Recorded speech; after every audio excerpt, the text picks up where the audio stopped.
Here we were, 1 minute we were in the limelight.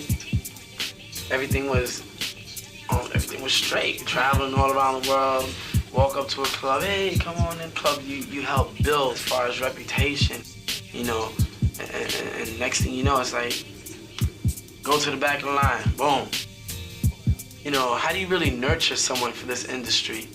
You know, and prepare them for what can happen, especially someone coming from the ghetto, and all you see is like money. From that to having loot in your pocket, renting OJs out, getting all your boys high, and having honeys, and to next thing, just like having the rug pulled under you. Yeah, I went through the ill identity crisis. When we were dancing and one of the guys, Matt, he got killed in a motorcycle accident. It's like from then, it's like everything just started falling apart. Yeah, that we didn't get any more gigs. That kind of brought us bad luck. Yeah, it kind of brought us bad luck. We didn't get any gigs, and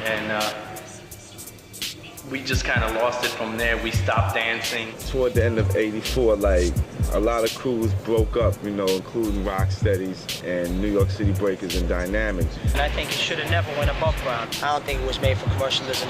I think it was designed by God to spread love between the communities. You know, there's a lot of kids that have so much energy, creative energy, you don't know what to do with it. You know, we were doing wild things, man, but the longer I was on the cardboard, it just kept me occupied. You were too tired to fight because you've been popping and breaking all night. You were too busy learning how to windmill than to rob and steal. Because the idle hand is a devil's workshop. So if you had so much to do, you ain't never had time to go out and do the wrong. Imagine somebody took me and showed me how to wear a bandana, a rag or something to claim a color. I would have put the same energy in the gangbanging as I did in the b-boying. Our aggression was breakdancing, was b-boying towards another crew. You know, because before that came, there was gangs. NWA, they came out with their versions of rap. And what they did was, it actually influenced gangsterism. I seen the change from rap being rockin' parties to rap being gangster. I was there when it changed. I was there and I even became a part of it, trying to be a gangster, started getting tatted, started getting braids, cornrows, started sagging.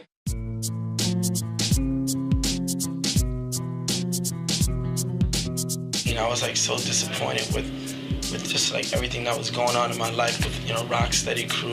I just started going back to school. I got a job, you know, also going to college for a minute. And I started hanging out with some old school friends, Buck Four, and you know, it was my best friend. And unfortunately, they weren't into the greatest scene in the world. I was sniffing blow, smoking weed. I used to sell guns.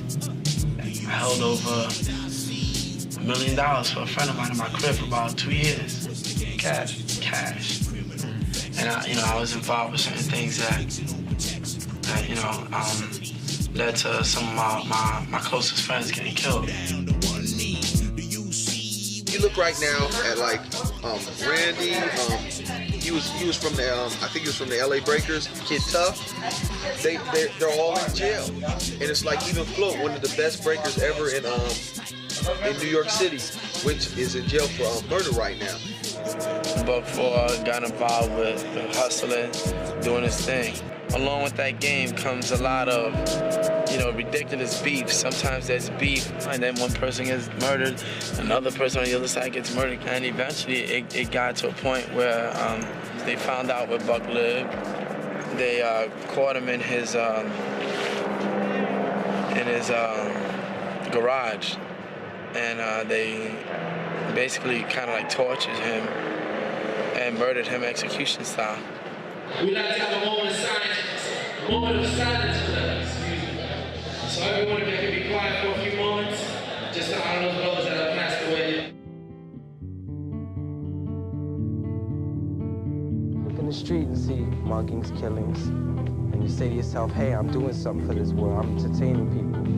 That's good, that makes me feel good.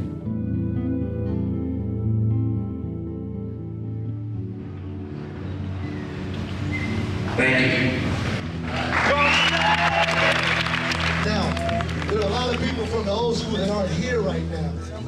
My first moment of silence goes out to Kid Tough from the Dominoes. Kid Tough got to the point where he was one of the best on the West Coast. I mean, one of the best. He got caught up.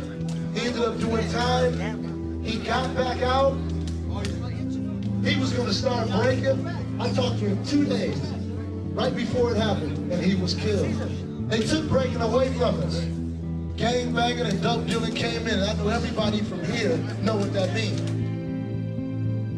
Want to be a gangster, want to be a thug aspect. Don't get too caught up in that. Always understand that this is entertainment, you know? You don't see Robert De Niro trying to kill Al Pacino, you know what I'm saying? Or Joe Pesci. Them is actors, you dig it? Just like all these rappers is basically actors. Let's be for real here. I know.